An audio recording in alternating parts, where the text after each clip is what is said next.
Bueno, Manu, para hoy tenemos un verdadero revolucionario, un gran líder latinoamericano. Hoy vamos a hablar de Fidel Castro Ruz, el gobernante cubano que por largas décadas tuvo el poder en Cuba, haciendo una revolución socialista inédita hasta ese entonces en América Latina, ¿no? Exactamente, personajes sí los hay, ¿no? Tal cual, sí, si uno ve lo que es la historia latinoamericana del siglo XX, sin lugar a dudas, en una foto de portada, Fidel estaría, pero sin lugar a dudas, ¿no? Si te acordás, el año pasado también habíamos hablado del Che, ¿no? Su gran compinche, su gran colega en el proceso revolucionario cubano. Bueno, así que nos vamos a La Habana, Cuba. Exactamente, nos vamos a Cuba. En el año 1926 nace Fidel, en un pueblo muy chiquito que se llama Virán, en el sur de Cuba. Él era de una familia de inmigrantes españoles. El papá de Fidel llega a Cuba, desde España, bastante pobre, pero empieza a hacerse un gran negocito con una hacienda que logra comprar a bajo precio. Se dedica a la plantación de azúcar. Parece ser que al hombre le fue bastante bien y se transformó en un hacendado bastante poderoso, ¿no? Para aclarar de los orígenes humildes que venía Fidel y cómo se termina transformando en una familia bastante importante de Virán, sus padres, por ejemplo, eran analfabetos, ¿no? O sea que venían de bien abajo. Pero bueno, esa bonanza económica que termina teniendo la familia hace que Fidel pueda realizar sus estudios, primero secundarios y más tarde universitarios, ¿no? Él se va a dedicar a la carrera de abogacía. Pero para entender un poquitito quién fue Fidel Castro y su obra revolucionaria en Cuba, primero tendríamos que conocer un poquito más de qué era Cuba antes de la revolución que hace Fidel Castro, ¿no? A fines del siglo XIX, principios del siglo XX, en América Latina había dos clases de países de acuerdo a su clasificación económica, ¿no? Uh-huh. Por ejemplo, estaban países agroexportadores como el nuestro, como Brasil, como Uruguay, que eran países que se dedicaban a la producción masiva de materias primas, ¿no? Sobre todo esos países estaban dotados de una élite latifundista, ¿no? Que eran los dueños de la gran mayoría de las tierras, que eran los más beneficiados con ese modelo económico, claramente, ¿no? Pero un escalón de sumisión y de dependencia económica más abajo todavía, estaban otros países del área del Caribe, como Cuba, ¿no? Cuba era lo que se llamaba en aquel entonces una economía de enclave, que era más o menos algo así como decir que eran colonias desde el punto de vista económico, ¿no? Eran colonias, ¿por qué? Porque los recursos principales del país, por ejemplo, las tierras, las minas, demás recursos naturales, estaban en manos de compañías y empresas extranjeras. Por lo tanto, ni siquiera podemos hablar de que había una oligarquía local poderosa, ¿sí? Estaba totalmente controlado por compañías extranjeras, por lo general norteamericanas o británicas, ¿no? En Cuba pasaba más o menos eso, ¿no? En particular había una compañía norteamericana que se llamaba la United Fruit Company, que era la gran compañía terrateniente que poseía la mayoría de los cañaverales en Cuba, ¿no? Cuba era un país que prácticamente tenía un monocultivo. Uh-huh. Enteramente la isla estaba plantada de caña de azúcar, ¿no? Y la gran mayoría iba hacia el mercado latinoamericano, ¿no? Obviamente la población de Cuba vivía en las peores condiciones, los salarios que se pagaban eran míseros, había enfermedades, desnutrición. Además, sumado a todo esto, Cuba fue uno de los países de América Latina que más tardaron en independizarse. Fíjate vos, Manu, que nuestro país, por ejemplo, al igual que la mayoría de los de Sudamérica, se independizaron entre la década del 10 y del 20 del siglo XIX, ¿no? Nuestro país, por ejemplo, en 1816. Cuba recién se independiza en 1898, ¿sí? Tardó muchísimo tiempo más. Y esa independencia en gran medida la logró gracias a la ayuda militar de Estados Unidos, ¿sí? O sea, Cuba se independiza de España con la colaboración de Estados Unidos, pero obviamente Estados Unidos a esa colaboración se la cobró bastante bien. Por ejemplo, es rarísimo, Manu, que en la Constitución cubana, en uno de los primeros artículos, dice que en caso de que los Estados Unidos consideren que la situación dentro de Cuba era muy inestable, ellos tenían derecho a mandar tropas para restablecer la situación. Es decir, que era un dominio, un control absoluto el que Estados Unidos le imponía a Cuba, ¿no? Es más, en la jerga se decía que Cuba era como una especie de cabaret de Estados Unidos, ¿no? En Cuba había también grandes empresas hoteleras de casino controladas por la mafia norteamericana, por lo general. O sea, que era para los norteamericanos del momento, en especial para la clase media, como un lugar de esparcimiento, ¿no? Y mientras tanto, los cubanos sufrían en gran medida. Esto para graficarte un poco, Manu, de dónde viene y las causas de la revolución, ¿no? Ajá. Bueno, ahí vamos entendiendo cómo Estados Unidos aprovechaba no solamente ahí, sino en otros países con la misma metodología también. Totalmente. Estamos en plena expansión del imperialismo norteamericano por el área del Caribe y de Latinoamérica, ¿no? Entonces, Cuba pasa a ser como una especie de economía de enclave o colonia norteamericana, ¿no? En este contexto es que se va formando el joven Fidel Castro, ¿no? Que acude a la universidad, allí conoce a otra estudiante de abogacía como él, ambos deciden casarse. Esto es rarísimo, Manu, ¿no? El casamiento de Estados Unidos, la familia de la chica era bastante pudiente, ¿no? Entonces, el casamiento de ellos se hizo en la mismísima Nueva York. Fidel Castro se casó en Nueva York y además consideró seriamente la idea de empezar a estudiar en Harvard. Finalmente no pudo ser admitido y terminó volviendo a la isla. ¿Qué hubiese sido de la historia de Cuba y de Latinoamérica si Fidel se quedaba a estudiar allá? Además es un Fidel que todavía ideológicamente no estaba conectado con las ideas marxistas o ese tipo de pensadores de izquierda, ¿no? O sea que tranquilamente podría haber sido bien distinto, ¿no? Pero la cuestión es que las fuerzas del destino actúan en forma misteriosa y Fidel Castro vuelve a la isla, continúa sus estudios, se termina recibiendo de abogado y justamente el acceso a estas lecturas, ¿no? A las obras de Marx, de Lenin, van a ir definiendo su perfil ideológico y Fidel comienza a ser un activo militante universitario, ¿sí? Es más, esa militancia universitaria va a provocar que cuando en el año 1952 Cuba sufra un golpe de Estado de manos del dictador Fulgencio Batista, ¿sí? un dictador apoyado por los Estados Unidos, Fidel Castro va a empezar a armar un movimiento para combatir al régimen de Batista, ¿no?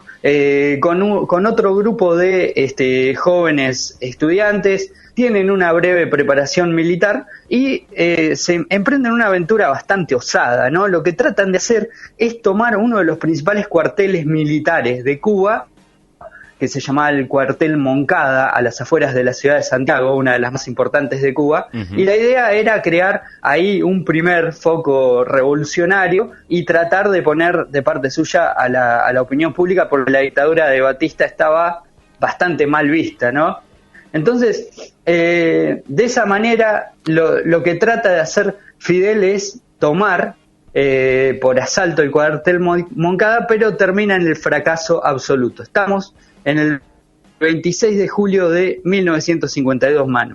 Retomando un poquitito de lo que estábamos comentando, en 1952, entonces, el joven Fidel Castro, ¿no? El joven abogado, intenta hacer la toma de uno de los cuarteles más importantes de Cuba, que termina en el fracaso absoluto, ¿sí? El movimiento conocido como M26, que es el que él lidera, no logra controlar finalmente este cuartel tan importante, el Moncada, y Fidel Castro es sometido a 15 años de prisión, ¿sí? En el juicio que se le realiza, él directamente reconoce que lo que acaba de hacer no es un delito, sino que una acción patriótica contra un dictador, y termina con una frase elocuente que va a quedar para la historia, ¿sí? Fidel Castro va a terminar diciendo: la historia me absolverá, ¿sí? Es una de las frases de cabecera que más se recuerdan del mandatario cubano, ¿no? Como que él se sentía predestinado, si se quiere, a concluir esa obra que ahí había quedado trunca, ¿no? Entonces, ingresa en prisión, pero no va a estar los 15 años, va a estar mucho menos, ¿sí? al cabo de 3 años y pico, gracias a la presión de organismos internacionales que protegían a presos políticos, la dictadura de Batista no tiene más remedio que aceptar la liberación de Castro, pero debe marchar sí o sí al exilio porque su vida corría peligro en Cuba, ¿no? Entonces ahí es donde se va a instalar en México, ¿no? También va a ser acompañado por su hermano Raúl, ¿sí? Su mano derecha de siempre, y ahí se va a dar ese encuentro casi por obra del destino con ese joven médico argentino llamado Ernesto Guevara, ¿no? Que más tarde se transformará en el Che, y van a empezar a pensar en esta idea de combatir a la dictadura de Batista y de iniciar la revolución, ¿no? Entonces lo que empiezan a hacer es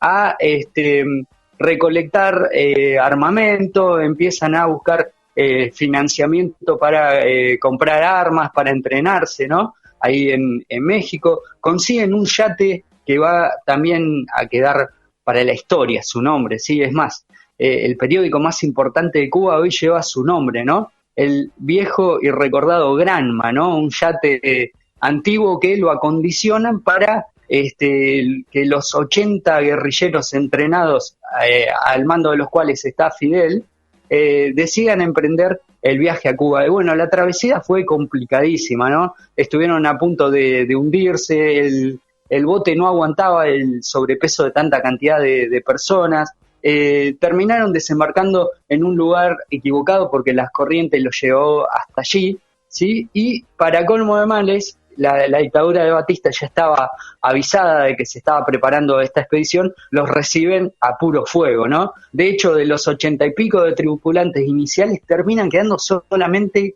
12, ¿sí? Entre ellos, los líderes que mencionábamos, ¿no? Fidel, su hermano Raúl y el Che, ¿no? Entonces, no le va a quedar otra que buscar refugio en la Sierra Maestra, una zona montañosa de Cuba, y desde allí empiezan a emprender la estrategia del foquismo guerrillero, ¿sí? La idea era ir realizando asaltos menores, ¿no? Tomando pequeñas guarniciones y enseguida subir a la montaña para esconderse. Esto, de todas maneras, Manu, no lo podrían haber realizado 12 personas solas, ¿sí? Claro.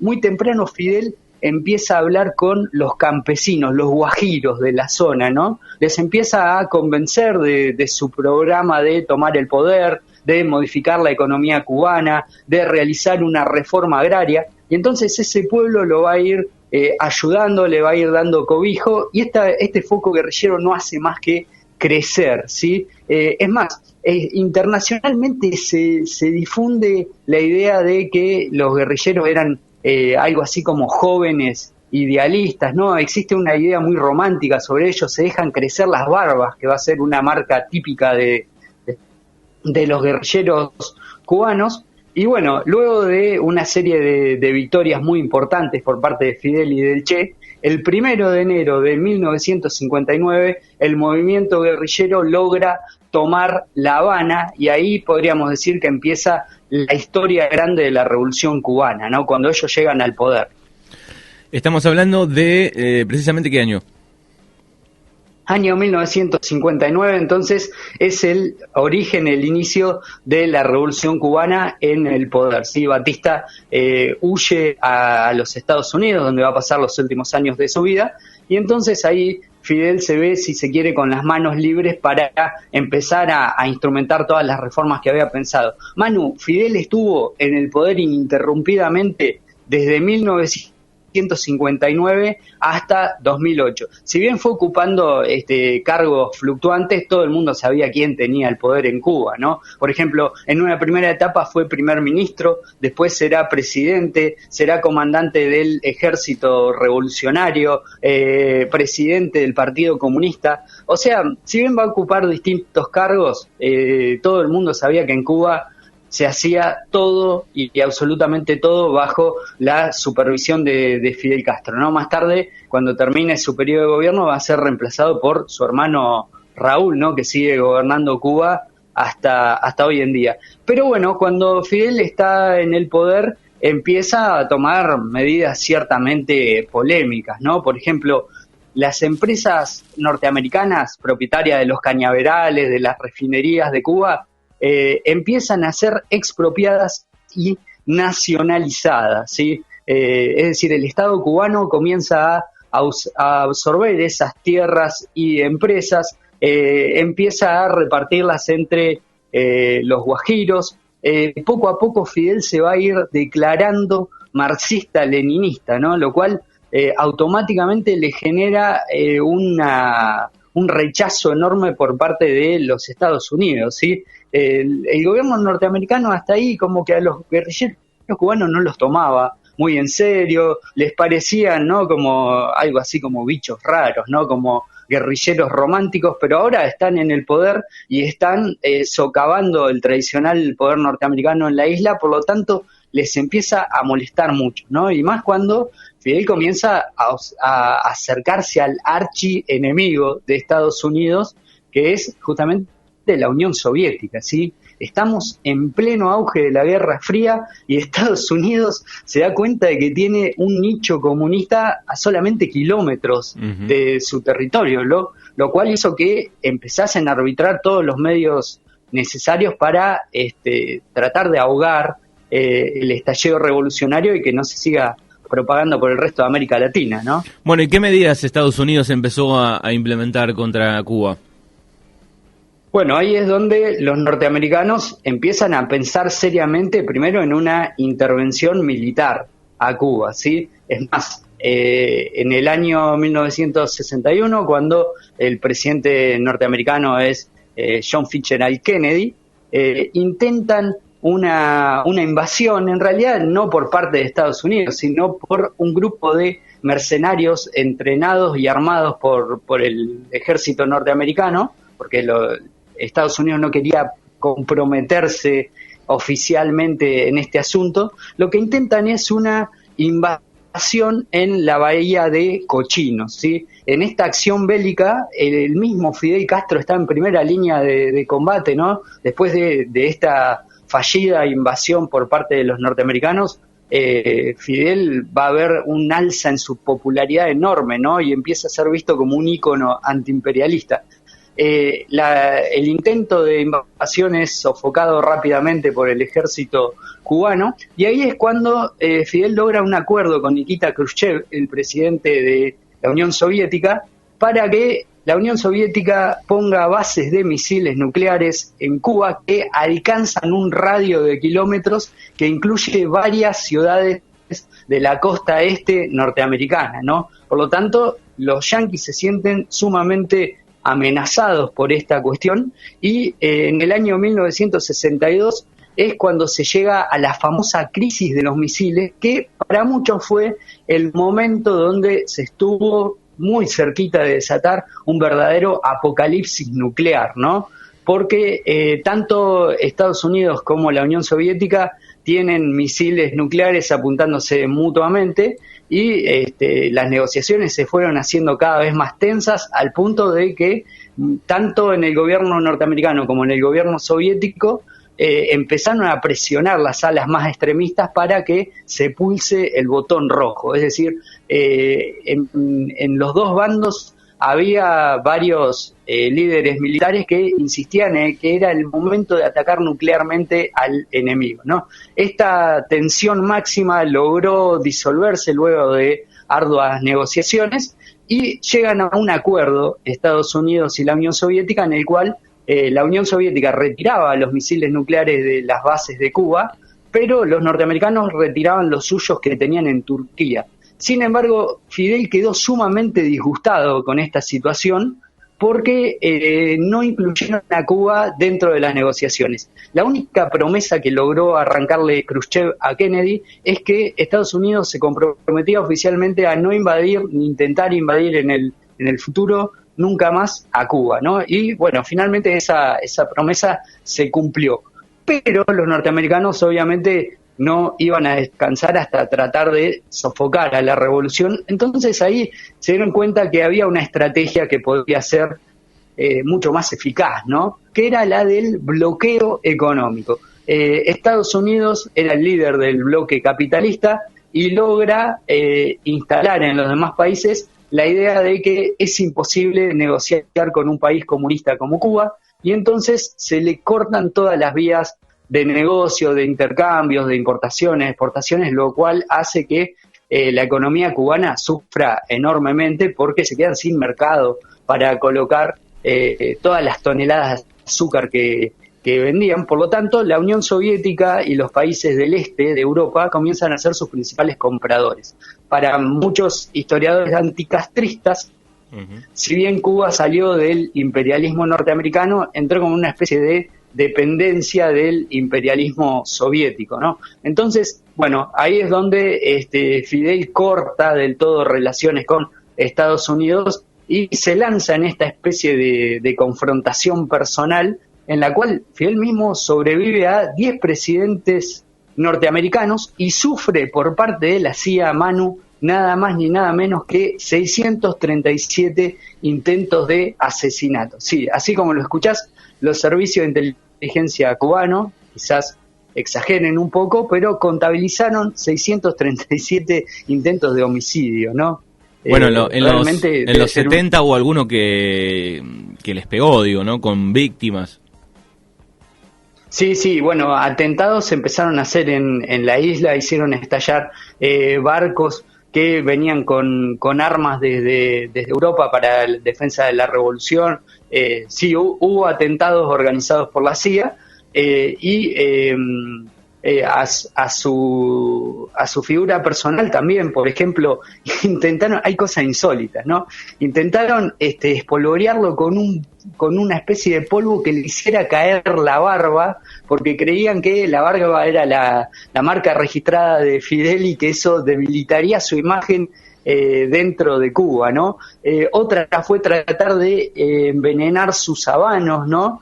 Y hasta esta es insólita, en una conferencia que iba a dar Fidel Castro, rociaron todo el edificio con ácido, con LSD, para que Fidel empezase a hablar incoherencias y su imagen se debilitara públicamente, ¿no? Así que fíjate, no les quedó medio por arbitrar, ¿no?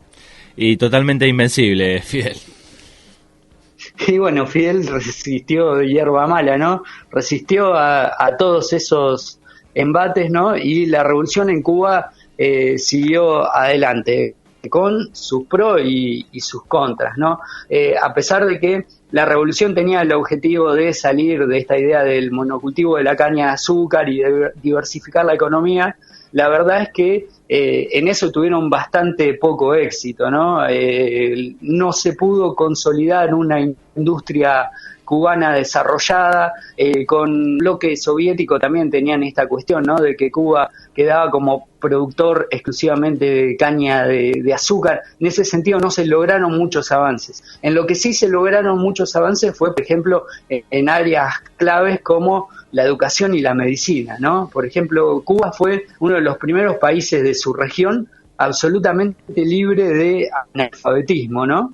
Y por otro lado, con una esperanza de vida al nacer que superaba enormemente a los países de cerca suyo, ¿no? Cuando uno compara hasta inclusive hoy en día la esperanza de vida que tiene países como Haití, como Jamaica, otros del área del Caribe, con Cuba, ellos lo superan ampliamente, o sea, tienen bien cuidada ese área, pero bueno, también a costa de no poder desarrollar su economía y poder salir de la pobreza como tantos otros países latinos, ¿no?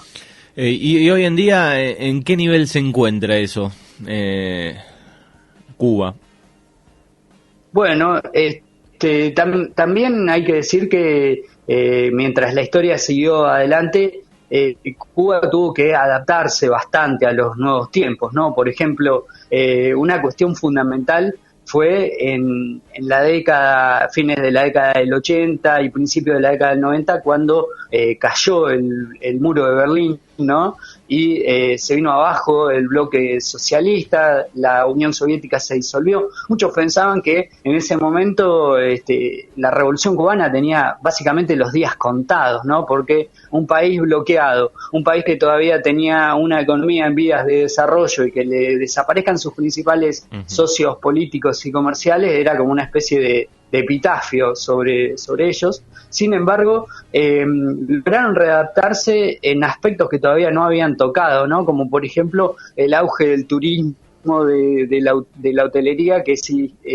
significó que llegaran muchas nuevas divisas a Cuba. También hubo una cierta apertura, por lo menos en política internacional, ¿no? En los últimos años Cuba ha sido visitada, por ejemplo, se volvieron a restablecer los vínculos con Estados Unidos, ¿no? Desde la administración Obama en adelante, el Papa Juan Pablo II primero y luego el Papa Francisco visitaron la isla. Hubo alguna especie de flexibilización política dentro de Cuba. Bueno, la verdad es que se tuvieron que ir ayornando, ¿no?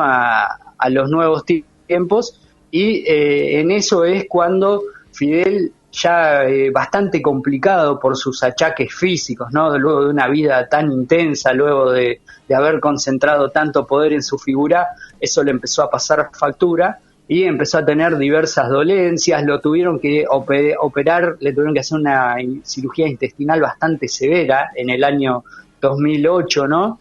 Eso motivó que dejara completamente el poder y solamente diera entrevistas a periodistas y escribiese algunos artículos en el Granma, y su deterioro siguió avanzando hasta que en el año 2016, el 25 de noviembre, termina falleciendo a la edad de 90 años, justo casualmente, Manu, el mismo día que 60 años redondos antes había salido desde México en el Granma para emprender la obra de su vida, ¿no? La Revolución Cubana.